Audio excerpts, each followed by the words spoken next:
heard from the west to the east. I worked in my craft and I prayed for my time on the scene. The man have never left my team. 19, learned the right creed. Nah, I'm not a right breed, but I might be. In my crease, Nikes, hit up my G. I'll still never sell out my theme. Well, you know about heritage. You go inherited. Don't chill with the sticks. Well, Christian, it's been many months, maybe even years since we last spoke. When did we last meet? That's a great question. I think it was a conference where we had a couple of very different. You did that thing where you put people who were from very different spectra of life, and you put them all into one room, and then you let it explode. So that was fascinating. That was It was at the Foreign Commonwealth Global Media Freedom Campaign, which is a crazy mouthful. Mm-hmm. And if I remember correctly, you were on a panel with the founder of Rebel Media. This is I forgot his name, but he's currently really high profile with the stuff with what's happening in Canada and the truckers. I forget his name. But Ezra Levant, that's the one. Mm-hmm. That was a very spirited debate. Could be. I tried to forget as soon as I could, to be honest. He was a one of a kind type. But it was fascinating. I think I appreciated what you did there in terms of letting all sides, being involved in the conversation, and then everyone had their say, and then everyone can make their own, judgment based on what they hear. And so I guess that's what democracy is all about. So yeah, absolutely. And it's funny because I think I didn't plan on starting there because I do want people to kind of get a sense of how we first met, which I think is actually really fascinating. But this idea of hearing different perspectives, I haven't made a podcast in months. And so I've kind of been, watching the news, listening to the news, biting off my nails really to get involved, especially on this whole kind of, free speech platforms. I'm sure you've heard about Joe Rogan and all the kind of conversations and controversy going on with Spotify, who don't sponsor us, but of course you may be listening to this on Spotify. What are your thoughts on that, Christian? On this notion of, how big tech? I know this is probably a big topic to dive in on, but how big tech is essentially, how they make sense of figures like Joe Rogan, who some people may think is a problem to democracy, is a problem to public health. What do you make of how they've handled it? It's interesting because to me, we talk a lot about the symptoms, right? Hey, this person here, what do we do with this and this and this? Versus like really going to the root causes. And to me, that's about, we essentially have technology firms who are the new lawmakers, right? Coders being the new lawmakers. Algorithms are the new laws. Like when I remember a couple of years ago, when I tried to find my friend Mohammed on a platform, it would correct to Marcus, right? So you have an inherent bias in these platforms where 20-year-old kid somewhere in Silicon Valley builds an algorithm that in a way then becomes law. And I think that's a big problem. I think we have to see how we like solve that issue that's there, that they are not elected lawmakers. So how do we build accountability into it? But then more importantly also, and we'll probably talk a lot about this, I'm all about mindset, and I'm all about trying to figure out how do we early on in our education system have kids learn about the difference between informed opinion and really kind of going deeper into how do I make my own informed opinion no matter what someone says who kind of has a radio podcast or something else. And so I think that's what I'm very passionate about. How do we kind of reform the education system in ways where we really kind of can tell fake media and everything apart, but also where we allow kids to learn how to learn. It's interesting because you may know this too. Nick Clegg, who was the VP of Global Affairs or of Policy at Facebook, just this week got a promotion. So he's now president of Global Affairs at now Meta, and which essentially makes him, it's arguably kind of the second most powerful man in Silicon Valley. A lot of people are saying. Odd, because obviously Nick Clegg was the deputy prime minister, which, by the way, is not a real position. It kind of created it during the coalition government. But it's interesting to see him at that level now making decisions that affect essentially 3.4 billion people compared to where he was working in the UK.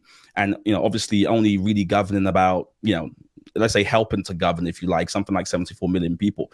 So it's fascinating. On Rogan, man, I find it so fascinating, the whole Rogan thing, because what I've heard some people say is things like, oh, Spotify need to get on top of this, because if it wasn't for them, Joe Rogan wouldn't have this platform. Are you aware that this man has pretty much a bigger platform than some major kind of news channels combined? There's something about Rogan that people like. People trust him. They think he's a truth teller. It does annoy me that he keeps playing the card of, I'm just a commentator. And you're like, well, hold on, mate. You're getting 11 million or so views per episode. Clearly, people think of you more than just a random commentator on the side. And so I wish you would take more responsibility. But this notion that, he's somehow a danger, it's like, well, if this is a fringe, crazy voice, he just wouldn't be getting the kind of numbers he's currently getting. And to your point, Christian, we do need to think about, and maybe ask you libertarian on this, but we got to give people the opportunity to make up their own minds. At the end of the day, if you don't like what someone's saying, you don't listen to it. That's just always been the case. So I think I fall hard on that libertarian side, but it'll be interesting to see what happens. I think his show will go on, and I find it interesting to watch. Whether this will even grow his podcast, who knows? But we first met, and I wanted to go here because I find it interesting, at the House of Lords. You were a featured guest, a speaker, because we have a friend in common, I suppose, Lord Hastings, who's also been on the podcast, and he was hosting what I can only describe as almost like what would I call it? What would you call a brotherhood? I'm afraid of using some of these terms, but he was hosting like a group of men who had a kind of unified goal, and that we were all interested in growing and developing. And he brought you along to speak, and you spoke, if I can just say, I'm not just being nice, so powerfully and so kind of animated about this idea of serendipity and kind of creating your own luck, so to speak. Christian, I was literally hooked. Honestly, I was on the side like that. Because I was like, this is so interesting. You were connecting kind of nebulous and ethereal concept with actual practical action. And I always find people skew one way or the other, don't they? They kind of fall into that kind of almost academic world, which sometimes I get accused of being too much in, where you're just debating concepts. And people are like, yeah, but how do I turn this into action? Like, I've got a business. Like, how do I, So you did that, and it was so beautiful. What are your recollections of that moment? I mean, do you even remember it? You probably had a million speaking gigs since. Well, but I succinctly remember actually that group, because I think what Lord Michael has done there, I think, is, brought together a group of people who, are wanting to make a big change in the world. And I think, people like yourself who really want to go out there and make that shift. And I deeply enjoyed the curiosity in the room. I think that was, that stuck with me, and also the kind of the genuine interest. I think, a lot of times what we see in the world, unfortunately, is that people kind of, it's almost like everyone kind of consumes information and then they go and that's it. Versus I felt like, I've stayed in touch with a lot of people from that group. So I enjoyed that a lot. I also think that Michael, he deserves a lot of credit for being able to be part of the journey of so many people to such a deep degree. I've learned a lot from this, because I think in a world where, we would like, I think the more you do in the world, the more you want to then also help others do something. But there's a limit to the time you have and to the scale at which you can do it. And I think he somehow figured out a way to build a community of really cool upcoming people who, he really helps through life. And so I think that's really something I've been trying to learn from, in terms of how do you do that at such a kind of scale in a way. And yeah, everyone at this everyone at this meeting has a story about Michael. That's what I found so fascinating. You go, right? Like you talk with someone and they say, yeah, like Michael changed my life in this way, in this way. It's just fascinating. I'm sure you have one too, right? It's kind of fascinating. No, Michael's a freak. Lord Mike's a freak. A freak of nature, because you are right. The capacity you need to open up your life to that degree to so many people is tough. I mean, I know people who struggle to keep in contact with like 5 friends. Do you know what I mean? So when you've got all these ambitious people who are always doing a million things, in your 20s, your life changes so much that if someone turns away for a few minutes, you're now the VP of like some firm, and it's like, what's happened? And somehow he manages to do that, you know, and you know, I don't know if he'll listen, but if you're listening, Mike, keep going, you're great. But at this event, you spoke about the serendipity mindset. What is the serendipity mindset? Yeah, it's really based on the idea that usually when we think about luck, we think about things like, you know, being born into a loving family and stuff like that, that in a way are things we can't influence, right? And they cause a lot of societal inequality because they're very unequally distributed. And then there's this smart luck that serendipity is. It's these kind of unexpected positive outcomes that depend on our own actions. So to give you an example, imagine you're in a coffee shop, and if you have erratic hand movements like I do, you spill a lot of coffee. And so imagine you spill coffee over someone, and that person looks at you, they look slightly annoyedly, but you sense there's something there. You don't know what it is, but you just sense there's something there. Now you have two options, right? Option number one is you just say, I'm so sorry. You walk outside and you think, what could have happened had I acted on that moment? Like option number two, you start a conversation. That person turns out to become the love of your life, your co-founder, you name it. The point is our reaction to that moment, us making the accident meaningful, imbuing meaning in a crisis, in a way creates that serendipity. And, you know, when you look at up to 50% of innovations, inventions, when you look at how people tend to find love, when you look at how people tend to fall into a lot of jobs, it's these kind of serendipitous things, but it's not just this unexpected moment. We have to do something with it. We have to connect the dots and turn it into something useful. And so that's really kind of a serendipity mindset, is to say, how do I learn to see more in unexpected moments and then connect the dots so that I actually have more serendipity in my life? That is so interesting. How do I learn to see more in unexpected moments? So I think what really helped me make sense of the idea, especially when you were talking about it, is when you connected it to a real life example. I would love you to do that now. Like, you know, what real life examples have happened in your life where you'd say an accident happened and somehow, because you had the serendipity mindset, say, you were able to make the most out of it and whatever, or even maybe someone you know that it's kind of happened to. Yeah. Well, I'll give you two. One is the potato washing machine, because I just love it as a kind of, you know, example in an organizational context where, you know, a couple of years ago, a company producing washing machines and refrigerators, they received calls from farmers, and the farmers told them, your crappy washing machine is always breaking down. Well, why is the washing machine breaking down? We're trying to wash our potatoes in it and it doesn't seem to work. So what would we usually do? It's not part of our plan, right? That people wash their potatoes in that. We would probably try to educate them and tell them, don't wash your potatoes in the washing machine. It destroys the washing machine. They did the opposite. They said, you know what? That's unexpected. But there's probably a lot of farmers in China who have a similar problem. So why don't we build in a dirt filter and make it a potato washing machine? So that kind of unexpected moment, they see a little bit more, they see the potentiality in it and do something. Something in my life recently, around now kind of, you know, 18 months or almost, I think something like that ago, you know, COVID had just happened, and I was one of the first people to get COVID. Talk about bad luck, and it almost killed me. That's not the serendipity. No, certainly not.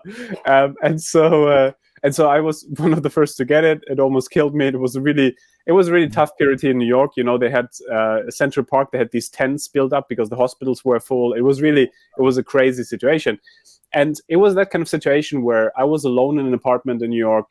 You know, I was alone in bed, and I had all these kind of things of like, Jesus, like, you know, you're almost 40 years old now. You're so focused on passion and purpose and whatever, but you completely neglected building like a meaningful love relationship and like maybe creating family and things like that. And so that kind of like crisis in a way opened my eyes a little bit to that idea of, okay, hey, I think I'm ready for like a proper kind of love relationship here. I'm ready to be there. A couple of months later, I sent an email around to people to do like a socially distanced outdoor gathering with a couple of people in New York.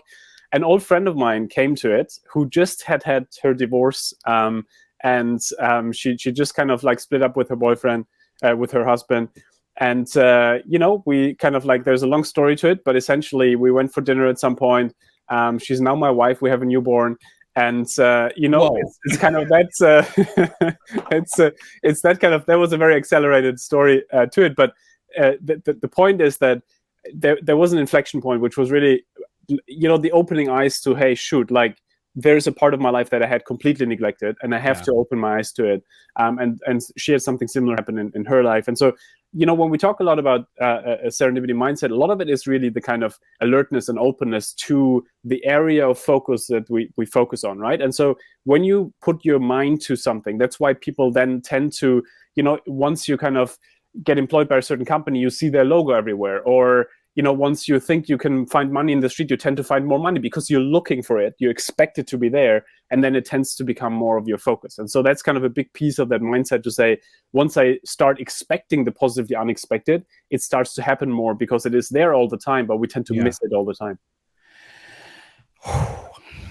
I mean, I think the way you told that story, you really rushed that peroration. That's why I nearly gasped, because you were like, email, married, kids. I said, what? Hold on. Congratulations. I mean, that's amazing. Honestly, I mean, people often ask, like, what did you learn in lockdown? And I'll be like, I got more sleep. I learned to slow down. You really had a whole life-changing experience. That is quite something. Honestly, congratulations. That's amazing. So this, I take your point, because there's a thing we often talk about, this idea of, and I think you mentioned it in passing there, where before you start learning how to drive, you literally don't think cars exist. Before I could drive, I literally just got on the bus and just relaxed. And the minute I started my first driving lesson, it's like my mind opened up to the idea of driving. And from that day on, I just kept on seeing cars everywhere and really seeing how cars are made and the different logos. And I was like, what is that? So I started researching how cars work, and a whole world opened to me when I had that first driving lesson. And so there is something about kind of a shift in your mindset. And when that happens, you've been exposed to the world, or even navigating the world through a totally different way. The same thing happened. And I would love you to speak to this. I'm super passionate about young people. And one of the reasons I'm passionate is because, as a Black person, say in the UK, I'm fully aware. I'm well aware of some of the structural barriers that may exist, and through no fault of white people or of brown people. I think most people are just victims of systems. And so they don't really, I don't think there might be some kind of evil white guy trying to put me down. But for the most part, I don't think people are like that. I think most people have their own stuff they're worrying about. However, at a certain age, I don't remember when it was, but I remember maybe it was a speech from somebody or some sort of event, me telling myself mentally that, you know what, Mike, I'm never going to complain about structural barriers on a personal level. I'm just going to pretend they don't exist and just work hard and just kind of do. Now, I know some people may be listening back to me thinking, oh, yeah, that's really privileged. You're very lucky. Sure. I'm just telling you what I did here. But I can say for myself, when I kind of took ownership of my narrative and how I wanted my story to be changed or told, it actually affected how I ended up navigating the world. Like, I genuinely, would have experiences that friends would tell me that was a racist experience, but I would just be like, oh. I mean, there was one time where I was a keynote speaker at a conference in Greece, in Thessaloniki. As my face was on the poster. I grew up there to speak, and I speak, and after someone comes to me, a white lady, and she was like, "You speak really well." I could and she looked really shocked, and it was just a little tinge of, it was almost as though to be like, "Oh, I didn't know you guys speak like this." If I knew it, I would have hung out with more of you guys, kind of thing. Now I just kind of just said, "Oh, thank you," and moved on. When I told a friend, she was like, "No, that's someone being, being whatever." But I just said, "I don't care." Because I think all we can control is our mindset. We cannot control what other people do to us. I know this podcast has turned to a bit of an inspiration or whatever, but I'm putting it out there. But here's where I want to hear from you, Christian, is how do people actually have this changed mindset? Because you're somebody who I would describe as a polymath. And I spoke at the Conduit not too long ago about this term polymathy and where it comes from, and so I actually know someone who wrote a book about kind of what is a polymath, Wackif, I forgot his name. Anyways, you're somebody who has a lot of interests, but you've somehow managed to kind of master, or at least develop it to such a deep extent at all these different things. So your mindset is not the kind of ordinary or average mindset. How is it that you've coached your mindset over the years? And if you were to speak to somebody who's maybe thinking, I want to have this serendipity mindset, or I want to change my mindset, I know my mindset is an issue, what would you say to them? That's a great question. I think, Mike, you touched on a couple of really important points there. The one is really around, I think, societal inequality that I think we're all, us are very aware of it. And unfortunately, a lot of people are not. And that's a big issue, because what it does is you have very different potential starting points for serendipity, right? So to your point, if you are someone who grows up in a part of London where you don't have access to particular networks, or you have access, but those kind of networks are a bit kind of old boy group type style where you can't really access them to the same degree others can. Your base level of potential serendipity is very different from someone who starts out, sitting in the West Village in New York and has education and access to networks and so on. And so I think there's always the kind of structural component, to your point, at the same time as the mindset component. And so I'm very excited about working on both in terms of saying, how do we work on the structure? So how do we think about, for example, education systems? It's not enough to just give someone a scholarship to a great school. You also got to give them 3 mentors who can help them afterwards with a job. You also got to build an ecosystem with them so that actually they can do something with it, versus just kind of pretending that now they are kind of having a similar starting position.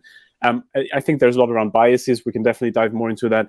And then I think at the same time, to your point, a lot of my work is in extreme resource constrained settings. So for example, in the Cape Flats in Cape Town, where, people, there's high crime rates, there's a lot of kind of discrimination and other things. And there's an amazing organization that I've been extremely inspired by called Reconstructed Living Labs.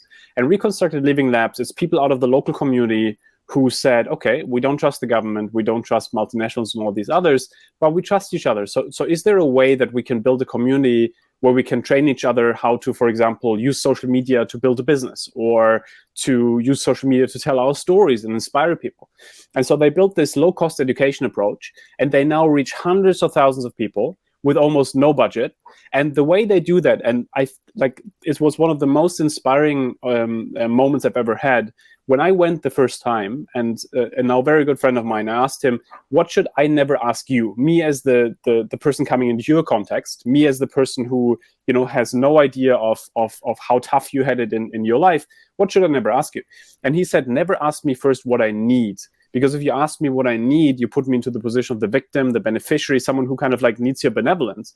Versus if you can come in and say, what can we do together? And then we can work on all these other things as well. Then essentially we kind of start on the same level here. And to me, that was a game changer, getting away from this kind of resource focus, resourcing, good nutrition, only, to really the idea of how can everyone create their own smart luck? Because that's the one thing that empowers people. That's the one thing, we talked a lot about this also during our meeting with Michael, right? That when you go, especially in resource constrained settings, there's always this idea of, oh, it's just about resourcing and making people a bit less poor. No, people want to create their own, they want to feel the meaning that comes from doing something proper. And, to your point, I think in my life, look, I started out with blind luck, right? I was born into a loving family. I have had a lot of things as a good starting position.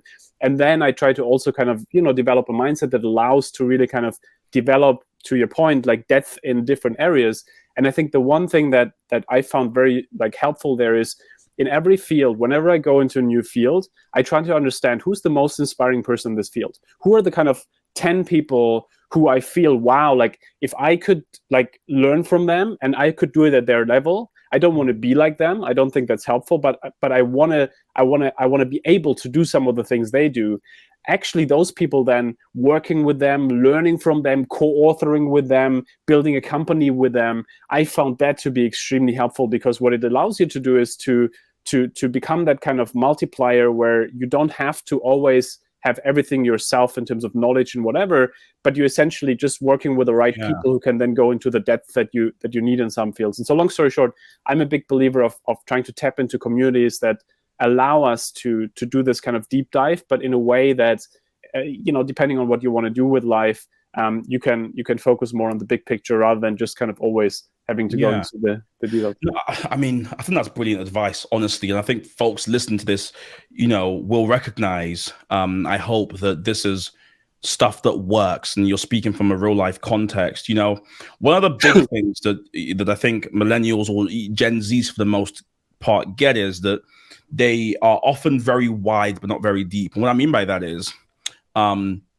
because of the ease of the ease of access to information. Of course, I don't need to remind anybody, but that we live in a digital age. It's very easy to kind of sit on Wikipedia, click links and links and links, and build a very general knowledge about a lot of different things, which is an amazing kind of. I've done it. I've sat on Wikipedia for like 2 hours, just kind of clicking links and reading about random stuff. But that's not quite polymathy, is it? That's just kind of having interest in kind of, in a bunch of different things. What would you say to kind of young people who maybe have this challenge where they go, I'm interested in like 100 things. I know a bit about all of them. I have a general degree, like in maybe like politics or something like that. So it's not specific enough. What do I do, right? How do I kind of either become an expert in all of them, and what does it really take? And I would love to hear you speak frankly about that. But also, how do I pick what to do when I have such an interest in different things? But, I have friends, younger kind of people I know who change jobs like every 2 years, which is not a problem. But of course, if you do that forever or for 10, 15, you don't really get any momentum. So what would you speak to that? Yeah, it's a great question, because I think, there's a lot of pressure, I think, on young people to find their purpose, their passion, like figure it all out. And I think that isn't necessarily always helpful, in the sense that a lot of times, I grew up in Germany. We love plans, we love strategies and so on. Then you go out like into real life and you think, oh my God, like this is anxiety enhancing, but like not much you can plan here, and your passion changes over time and your purpose changing over time and so on. And something that I found more useful to think about is a core curiosity, like to really think about what is it in life that I'm really curious about, and is that then something that I could build some kind of business model around? So can it give me some kind of income? Or if it can't, is it something that I can embed into what I'm doing at the moment, or what could give me an income? I highly recommend, for those of you who are looking for that kind of development at the moment, the Stanford D School. They have this design your life approach, where essentially the idea is, okay, how do you combine what you love doing with what you're good at, with what you what actually pays the bills. And I think finding that sweet spot can be interesting. But I think a lot of times, actually, again, finding what you really love and finding what you're really good at, like, is a process, right? And you don't arrive there at once. And I'm a big fan, Mike, we can talk probably about this in a second, like things like the hook strategy, where you're essentially identifying what are 3 themes in my life that I'm curious about. So let's say, to your point, maybe you studied engineering, so you have a certain passion for engineering, but you're also super excited about history, and you also love painting. These are kind of 3 very different things. But if you build that into different types of conversation now as you go along, and if you seed that with people might serendipitously tell you about things you not even know. That there might be a job that is about working with an engineering company that also thinks about space design and how you can place art in those spaces, and at the same time wants to bring music into that, whatever it is. So you can combine those different passions, right? You can't know that. You don't know what's out there a lot of times. And so I'm a big fan of trying to identify these curiosities and then seed them out there. Someone who's doing it really well, you might know him, Ollie Barrett in London. He is a technology entrepreneur. And if you would ask him this dreaded "what do you do" question, that we all get at the moment, he wouldn't just kind of let it like go as a kind of, oh, I'm a technology entrepreneur and that's it. He would say something like, I'm a technology entrepreneur, recently read into the philosophy of science, but what I'm really excited about is playing the piano. And so what he's doing here is he's giving you 3 potential hooks where you could be like, oh my God, such a coincidence. My sister is teaching on the philosophy of science. You should give a guest lecture and maybe they can hire you. My God, such a coincidence. We are hosting piano sessions. You should stop by and join us, whatever it is. My point here is, I think we can take the pressure away from people that they have to have it all figured out, that they have to know exactly whom to contact, how and whatever, but rather think about what is it that really kind of like feels exciting to me? And then how can I build that into conversations, and how can I plug into communities, both virtually and online, Royal Society of Arts, they have public events where you can go to. LSE has public events. I would usually plug into those spaces whenever there's public sessions. Yeah. And that's the way where, like, one thing that I've done actually that I found super useful, especially when you are someone who might not have like a lot of contacts or so, that you essentially go to one of these events. Let's say LSE hosts the Eric Schmidt type Google person, and you're an engineer and you always were excited about joining Google or something. You go to that session, right? Let's say 500 people in the audience, and you're the first one who asks the first question. When they ask, anyone has questions, you jump up so that they can't ignore you, and you're like, hey, yeah, I have a question, but not too much, right? But like in a charming way, of course. Yeah. And then when you can ask your question, you set a hook. And the way you do that is you say, thank you so very much, dear speaker. So you make it all about the speaker, right? It's all about the speaker. As someone who recently went into XYZ and is searching for XYZ, so that's your hook, like you built in whatever hook you have. I had the question, what you would advise, blah, blah, blah. So again, like you're making it about the speaker, you ask for advice, but what's really happening here is in a room of 600 people, after the session, there's always 4, 5, 6 people coming to you saying, my God, such a coincidence. My brother went through the same thing. Like, I want to put you in touch with him. My sister like employs people like you. You should get in touch. My point is you can leverage the social capital of other people by being smart about how you cast your hooks. And so I'm a big fan of really like leveraging these public spaces for that. I love this. This for me is like brain food. I'm like, yes, more. I'm having that moment I had when we first met at the House of Lords, because I haven't read the book yet, but it seems as though what we're talking about is somewhat similar to the Connecting the Dots book you've written, which I promise you didn't give me any notes before. It just kind of happened that way. Because you are so right. And I know this from painful experience. Growing up, I was that kid who thought, you know what, I've got 7 passions. How do I build a life out of these 7 passions? And that was the bane of my life. I was like, I want to be an athlete. I'm passionate about this and whatever. I'm so thankful. For me, it was faith that really brought that idea to me, that maybe my life is to have a mission, and that along or in pursuit of that mission, I might do 6 or 7 different things. But that's okay if those things don't all line up neatly, because it's not my job to make everything in my life line up. Like, who am I trying to make my life pretty for? You got to ask yourself that sometimes. I used to be frustrated when I couldn't say like, oh, I've been a lawyer for 5 years, and when I was younger, I used to dream of being like, oh yes, I've been a doctor for 20 years, and it's like, well, hold on.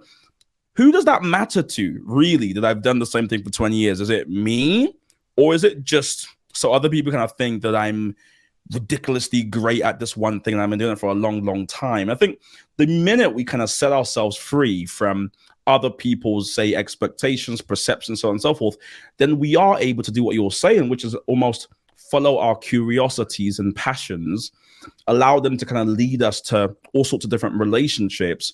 And typically those deep relationships are then in turn what form meaningful kind of bonds, which then leads to doing amazing things together, right? And so whether it's, and it's happened before where, one of the companies I'm looking after, say where we've got a project and, we're in a meeting and we're like, okay, we need a marketing person for this project. And someone goes, I know a really great guy, and they say his name. And I go, yeah, but there's this guy that I really like. and he's good as well. And 9 out of 10 times I go for the guy I like, because ultimately you want to do stuff with people you enjoy being around, who stimulate you. So relationships, oddly enough, rather than just scrolling down Indeed and looking for a job, relationships can actually kind of get us to tell me a time where relationship has kind of opened a door for you that you kind of didn't think would ever be open, or something like that. I mean, it's almost which time hasn't, right? I feel like literally, I mean, to your point, like my whole life has been around relationships. And I think to your point, one thing that I've been trying to work really hard on is to really think about how do you avoid being transactional about a relationship? How do you avoid kind of just going to someone when you need something? But how do you very consciously develop a friendship that, is because to your point, you like the other person, and then out of this magic will happen anyways. Like, it's kind of like, that's where the most interesting things happen. And so I'm a big fan of really kind of thinking more about first, what can I do for the other person? And then actually a lot of beautiful things come from it. A lot of times we don't know what it is, but it feels good, and it also leads to magic a lot of times. And so I'm a big fan of really thinking about and meaningful relationships. And one thing that what you said before that also, about the kind of importance of how do you find meaning in your work, how do you find meaning in your relationships. I'm a big fan of, so everyone who listens, I recommend Google deathbed regrets, and what will come up is I think The Guardian or some outlet wrote about nuns essentially asking people on their deathbed, so what do you regret not doing in your life? And nobody ever said, I would have loved to work as a doctor 2 more years, or I would have. Well, I mean, doctor is a very benevolent, but let's say kind of, I would have loved to have 5 more cars in the garage, right? Like these kind of materialistic things that are more about like impressing others and stuff like that. And most people essentially say, I wish I had developed more meaningful relationships. I wish I had lived a life that's true to my values and true to who I want to be. And so, as someone who now has had 2 near-death experiences in his life, I can tell you, we completely overestimate how long we have it on this earth. And I think if we postpone stuff, if we're saying, I'll just work in this job for 5 years so that I have enough money to then do this and then do this, it might not work out, because cancer, you might run in front of a car and whatever it is. So I would really think from the perspective of, yes, of course, like we all need to somehow pay the bills, but by any means, don't assume you have 10 years to then do the things you're really excited about. Like try to figure out what is a business model for now. You might not have the time, unfortunately. Yeah, that's so good, because that's one of the key things we learned from COVID. But as human beings, we are very quick at forgetting lessons. Yeah. So I know people are saying stuff like, when COVID was happening, they're like, "Oh my God, I am living for now. I am enjoying my." And then a couple of kind of they ease up the restrictions a bit, and people are like, "Yeah, I'll go back to work in a job I hate for 10 years so I can have money to start a VC firm." And you're like, "Well, you don't have the 10 years." So I totally buy your point. I think that's so good. And that's one of the key things I learned from COVID too, is just kind of I'm lucky I actually didn't get COVID at all, but being alone and watching a lot of my friends who, again, say run businesses, really, there's something about, and this, I don't want to be too businessy here, but,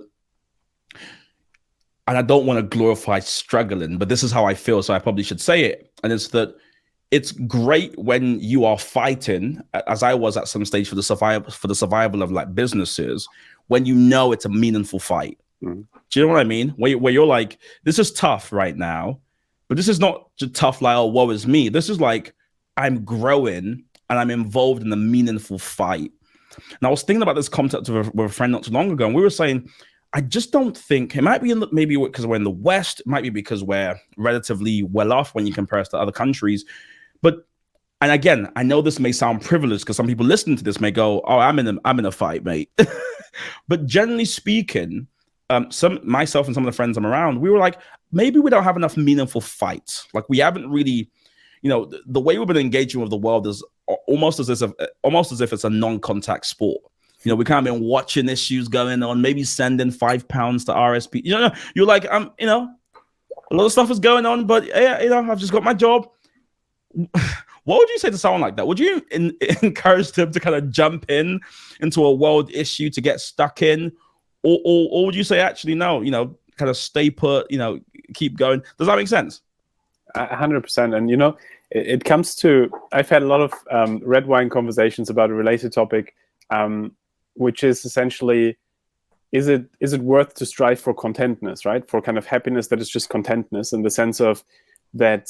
If you are relatively privileged in your life, I feel you also then might feel the desire to actually leverage this to do something for others, right? And to really not just be content for yourself, but to actually go out there and do something. And I always love that that idea that discomfort is the admission to living a meaningful life, right? And I think it's in a way where a lot of meaning and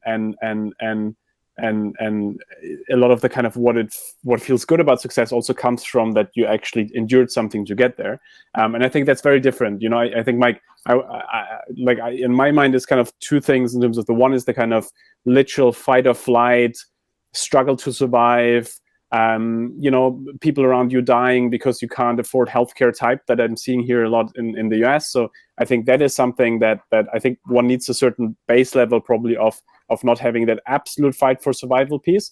But then I think in terms of, when you think about it in business terms, like, hey, is this kind of like working out or not? Like I've had that in my startups that I've been involved in, where you fight for survival on the financial side and so on. And man, this is tough. But also then when you get on the other side, you're like, wow, like we're actually really excited about this now. And so it's to exactly your point. I think that a lot of times we try to avoid discomfort, even though it can give us a lot of meaning, because I see that now in parenting, right? Same in parenting. Everyone's just winging it. So essentially there's a lot of discomfort, but also it gives you so much joy and meaning. And so I'm with you there in terms of that. I think a lot of times, and let me give you actually an example. A lot of the work we're doing is thinking about what are some of the self-limiting constraints we all have that hold us back from having more serendipity, right? So when you sit in a meeting, you have that unexpected idea, and you don't bring it up because you have imposter syndrome, fear of rejection, you name it. And so a lot of times we might see an opportunity that comes up unexpectedly, but we might not act on it because we don't feel ready, worthy, you name it. And one of the things that I've seen in my life, I used to kind of have a bit of a fear of rejection type thing where I then had to work on like, how do you overcome a fear of rejection? Mm-hmm. And one of the things that I found fascinating is when you then purposefully put yourself into positions of rejection, you would build a muscle for it, right? You learn how it's normal. And a friend of mine did something. I don't necessarily endorse it because I think there's kind of a lot of different layers to it, but I always loved the sentiment of it. So he essentially at some point said, look, I will go into coffee shops where I know that I will never go again to, and I will ask for free coffee. I will just go in and say, can I have a free coffee, please? And obviously that's kind of setting yourself up for rejection. So kind of it trains your rejection muscle.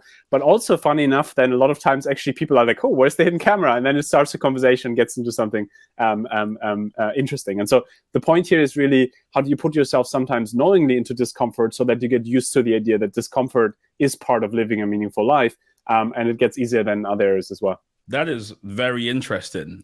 Some people listening to this may want to try that. There's no way. He didn't do this in New York, did he? No. That was London. Because I spent some time in New York just a few weeks ago, and it's very interesting. New York for me, and you live here, so you can let me know what you think. It feels like I just bought a coffee machine, so like all my metaphors are kind of coffee related. It feels like the purest form and the richest form of capitalism.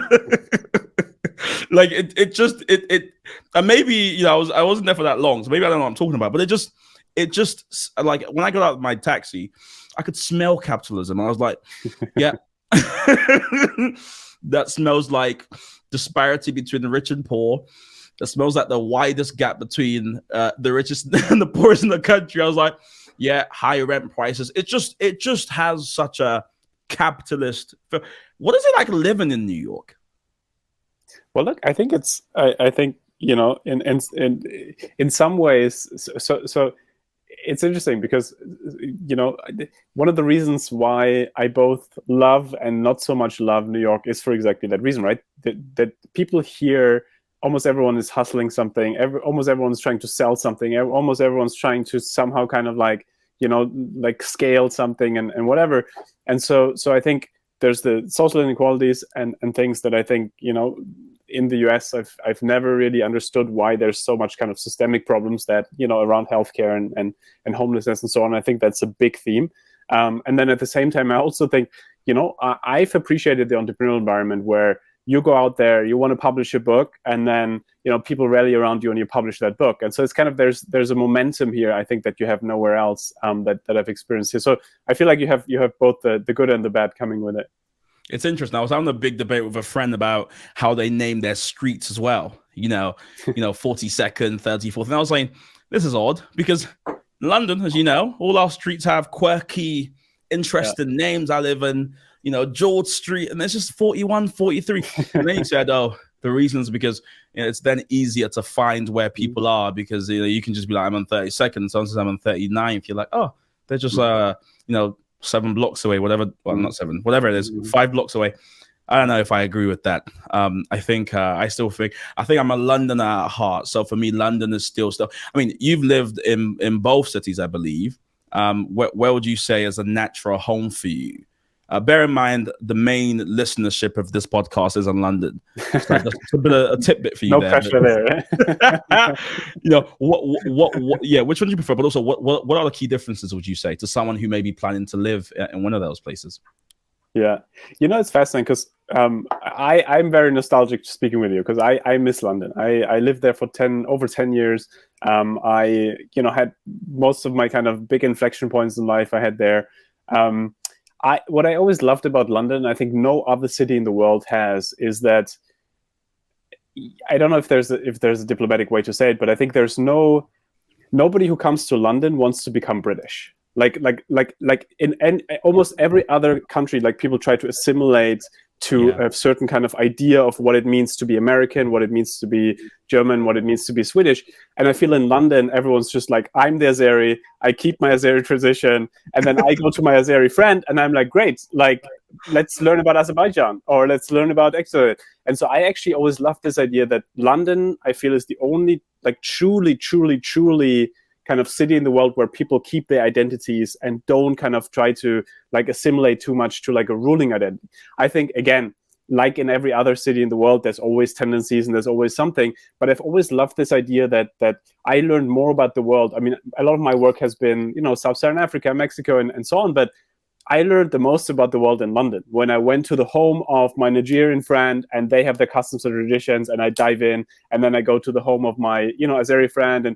And so I've always loved this idea that like people are just like, Jesus, like, let's just integrate like, our life here. And so I always loved that as a truly kind of cosmopolitan city. And that's why I was so hurt with the whole Brexit thing, because I think, look, like, it's just, it just very kind of, it's one of these things, coming from a country where I think people messed up a lot of things in history, and when you grow up in high school learning about the danger of populism, it was just kind of very disillusioning to see kind of the last years in the UK and a country that I love so much, or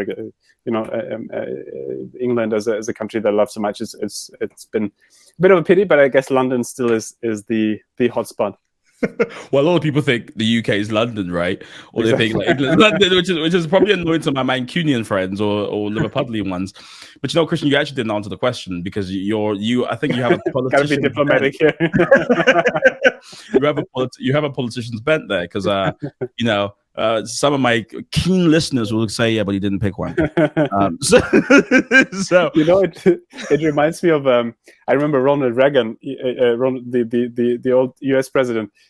He wanted to cut off the hand of one of his economic advisors, because they would always say, well, on the one hand, but on the other hand, he's like, I just need one hand, like, just give me one opinion here. And it's like, no, it's like there's a balance. That is very good. Listen, I'm like you on many issues where people, especially on politics, because I see the madness on both sides, and I kind of fancy myself as a bit of an outsider.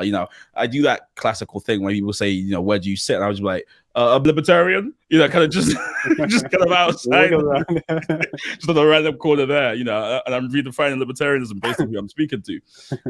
So I do get it. And I wonder, just before we kind of wrap this up, I would love you. I mean, it would be remiss of me to be speaking to a professor in global economic affairs and not ask them about what's happening in the UK. We are having, I don't know how much kind of time you spent on this, but we have a cost of living crisis right now in the UK. Things, rents as high as ever been, energy costs are going up, cost of common goods are going up, inflation's high, it's every 30-year high. What do you make of how the UK is kind of handling and the UK government really is kind of legislating around this cost of living crisis, right? And just from the outside looking in, what would you say to that, to how things are going here? Well, look, Mike, I think it's time for a special election. You should run. They need a new like someone who can actually make something happen. And so I'm keeping my fingers crossed that you actually do run in a few years then. But look, I've been flabbergasted by the whole, the whole last years. I mean, generally around the world, right? I mean, I feel like there's almost no country where you would say people stay. There's just a lot of things. I think things like COVID show you how unprepared everyone is for the unexpected. And I think as someone who studies the unexpected, I'm a big fan of really building that muscle. And I think a lot of them haven't built that muscle, and they were completely surprised by everything. And then they're trying to figure it all out. And then, add to that Brexit and all these different things, and you end up with a kind of very complex scenario. One of the things though, Mike, I will say, like, I think there's the macro thing, which, looks a bit gloomy, but then I think for your listeners, right, what I've always found fascinating, look, like countries usually, like, there's the country thing, which I think leads to a lot of distress with people. And I think, like, as soon as possible, politicians like have to get their thing together. Yeah. But then at the same time, I think as an entrepreneurial mind, these are the kind of moments where you can really do something, because now you can come up with new business ideas. Now is the kind of time. To give an example, when COVID happened, right, and everyone was like, oh my God, now everything's going down the drain. There were breweries who said, you know what, like, okay, our restaurant customers are closing down, so we can't sell our alcohol to them. But hey, maybe we can use that as hand sanitizer. And now we sell hand sanitizer, and we can become much bigger because now people actually need that hand sanitizer. Yeah. And so I think, from the perspective of an entrepreneur, you never want to waste a good crisis, right? And so it's kind of this thing where I think now is the time where you're thinking about, okay, what's my key curiosity? And if, like, there's a crisis around this, is there a new startup that you could build around how rent pricing could be adjusted for some people, how rich people could cross-subsidize, like, poor people in some ways, whatever it is. Like, now is the time where I think entrepreneurial ideas are needed more than ever, because nobody has figured out. And Mike, last point on this, I think this is the exciting thing about, there's a lot of distress that came with COVID, right? And I think a lot of, like, people, including myself, we have lost people, we have had a lot of distress for it. And at the same time, I think it has shown us that literally everything is possible, both for the good and the bad. And I think, like, that's the kind of periods where really interesting entrepreneurial ideas kind of usually develop and come out. And so now is the time where you can really kind of build things. And so I think I'm very, very excited about that kind of potential of people now saying, you know what, I don't take anything for granted. I don't take for granted how government works. I don't take for granted how institutions work. I built my own kind of thing now, and don't take that for granted. And Mike, to me, that was one of the biggest learnings in life. Everyone's just winging it, but now it's finally out in the open. And so, kind of let go of this idea that you have to be an expert. Coming back to our discussion earlier, yes, like, there's all these 10,000-hour rules and whatever. But look, I know a lot of people who they're excited about something. They then start, they kind of iterate quickly, they build something, they go out there and they make it happen. Or 2 times it doesn't work, and then you make it the 3rd time happen, right? That's part of the process. But it's really getting out there, getting it started, rather than waiting for when the economy is better and da-da-da. That's the thing. Most people will now wait for the economy being better. No, this is exactly when you start, like when others are waiting, right? That's the one. I mean, I think I have the title of this podcast, Never Waste a Good Crisis, because both personally, but also business-wise, my mind just went back to 2008 there, which many people call the kind of start of the real expansion of the digital age with all these. I mean, out of the economic crisis, we saw Facebook was a bit earlier, but we saw Twitter, we saw Snapchat, we saw a lot of companies really seize on how cheap it was to borrow. I won't belabor the point, but that's great. Never waste a good crisis. This has been great on so many levels. I really enjoy this, and I mean, I want you to come back again. You generally are welcome. I know you are. You've got a newborn, and so there's you're going to be occupied a bit for the next few months. Well, forever really, but specifically for the next few months. But please come back soon and tell us more about the books. Have you got something else you're working on, or how can people kind of connect with you? Have you got anything you want people to kind of to get involved with? We'll leave with you kind of wrapping that up. Yeah. Well, please feel free to, connect on LinkedIn, on Twitter. I'm at Chris Serendip on Twitter. My next years are really focused on, over the last kind of 10 years, we developed a science-based framework around how do you cultivate serendipity, and how can this be a key way for people to find hope, to decrease anxiety, and to create impact. And so now the kind of next 5 years or so is really focused on how do we take that into schools? How do we take that into organizations? So delighted to connect with people who are, at the intersection of those different areas and want to take that forward in some way. Want to be heard from the west to the east. I worked in my craft and I prayed for my time on the scene. The man have never left my team. 19, learned the right creed. Nah, I'm not a right breed, but I might be. In my crease, 9 kids, hit up my G. I'll still never sell out my theme. Well, you know about heritage, you go inherited. Don't chill with the snakes.